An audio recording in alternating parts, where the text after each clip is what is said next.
Hi, everybody. I'm Tammy Munson. I am Doug Campbell's campaign manager, and we're just here for another Wednesday Q&A with Doug. Welcome, Doug. Thank you very much. Running for Senate District 30, which incorporates all of Sarasota, Worth, Mitchell County, and 2 townships in Floyd, which are North Springs and Rockford. Yes. And don't forget, primary June 4th. Correct. And the early voting starts May 15th. Early voting starts May You 15th. can go into the auditor's office in your county and vote live, or you can request an absentee ballot. So last time we talked about the carbon pipeline, and it's a very important issue. But today we're going to talk a little bit more about your vision for the future. So, can you tell everyone what is your top policy priorities? It is the imposition of eminent domain where it should not be applied. And we have a very adversarial Iowa Utility Board that is very pro-pipeline, very pro-eminent domain. This is a private project for private gain, being incentivized with your tax dollars. There's not one thing about this picture that is appropriate in a constitutional republic or the state of Iowa. This is wrong. It's just wrong. And I think I said earlier, it's like, what other issue exists when there's a gun to your head?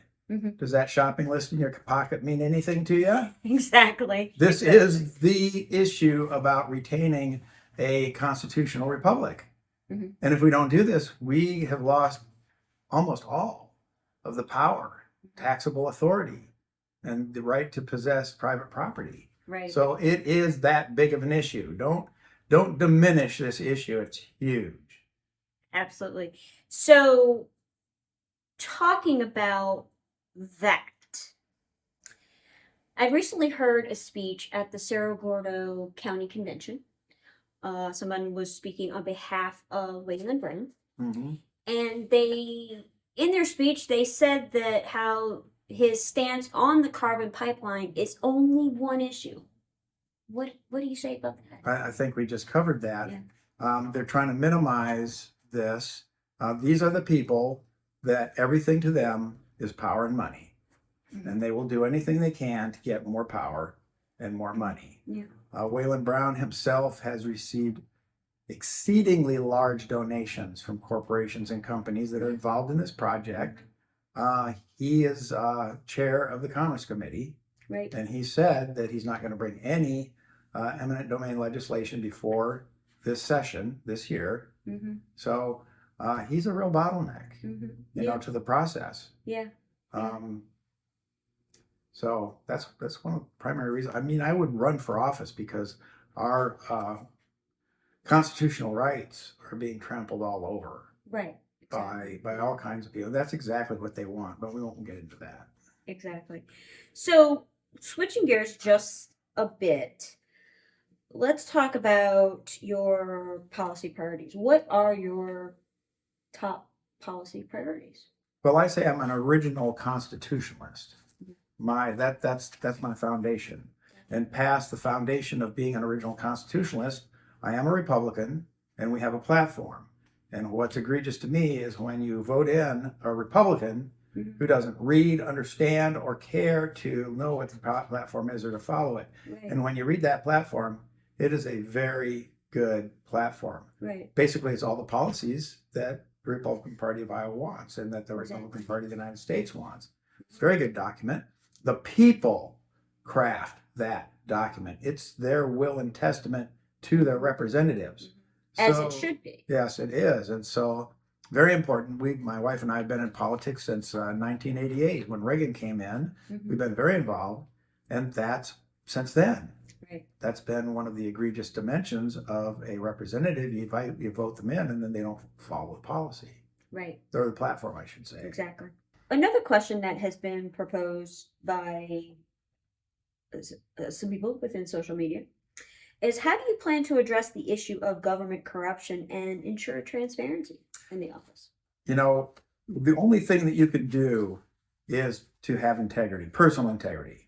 I can't control anybody. You know that. Everybody has exactly. teenagers. Yeah. So all you can do is do that for yourself and through yourself. Exactly. And a lot of times when you're the person that stands up in the room and speaks the truth and exposes the corruption, exactly, that sort of puts an end to it right there a lot of times. They do not want to be discovered or disclosed. My grandfathers and grandmothers and my parents instilled in me through instruction. They were professional people of high integrity. And I grew up under that umbrella of the necessity to live my life with integrity and honesty. Yeah. And it becomes very apparent to anybody that if you don't practice integrity and honesty, the only people that you really have you work with are people that don't have integrity or honesty. Right. You know. Right. So that's my posse. That's my group. I mean, we got a really good group of senators and representatives. Yes.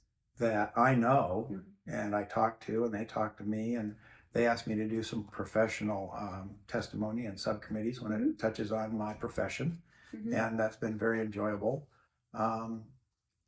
We have the Iowa Liberty Network, which is a group of people, and there's other groups out there, but I'm primarily involved in the Iowa Liberty Network, and we're promoting a group of we're going to retain high quality representatives and senators, and we're promoting new representatives. We're doing candidate development. Fantastic. I love it. Absolutely. Absolutely. So continuing this conversation about involving the people, how do you plan to involve the people of Cerro Gordo, Mitchell, Worth counties in your decision-making process once you're in office?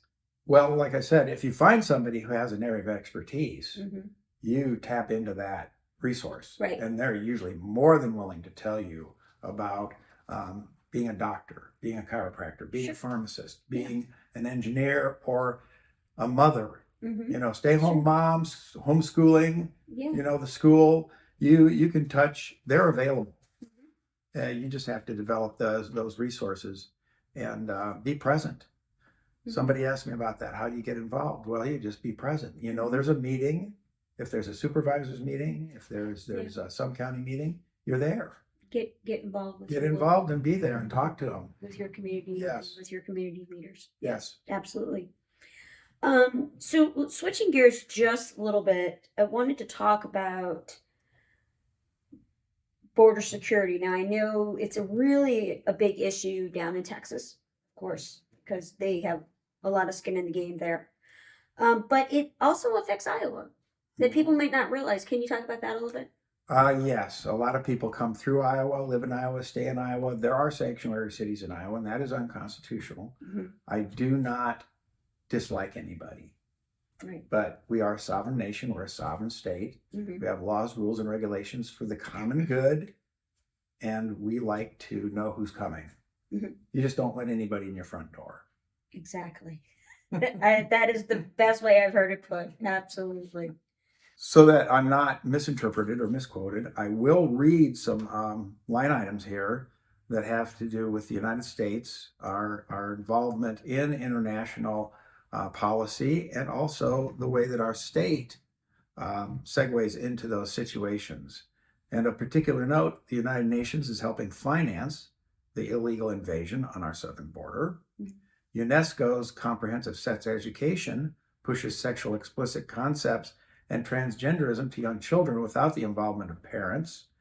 And young children are more vulnerable. They don't have life experience or any understanding that should not be, that you're putting before. It's not age appropriate. When they turn 18, and they can handle that kind of information, fine. But until they turn 18, you have no business doing this without parental consent. Despite their miserable and repetitive failures during COVID, the communist leadership of the WHO is attempting to override all national sovereignty with a new pandemic treaty. That sounds pretty harsh, sounds pretty out there, but it's true. This is why legislation is necessary to call out the United Nations for these egregious actions and completely nullify any influence they have in our state. And nullification is provided for in our Constitution. And as a state, we can nullify national and international law. If it doesn't fit the Constitution of the United States of America or the Constitution of the state of Iowa, we as a body, the legislature and the Senate, can nullify those. And they have no effect or purpose here in our state. So thank you guys for tuning in to Q&A with Doug Campbell. Don't forget, the primary is June 4th. And you can start voting as early as May 15th. There you go. Thank you guys so much for tuning in, and we will be back very soon with another video. So if you want to submit questions to Doug, just email Tammy at citizensforcampbell.com, and I will make sure to get it added to the video. All right. Thanks, guys. Bye. Thank you, Tammy. Thank you. Yep.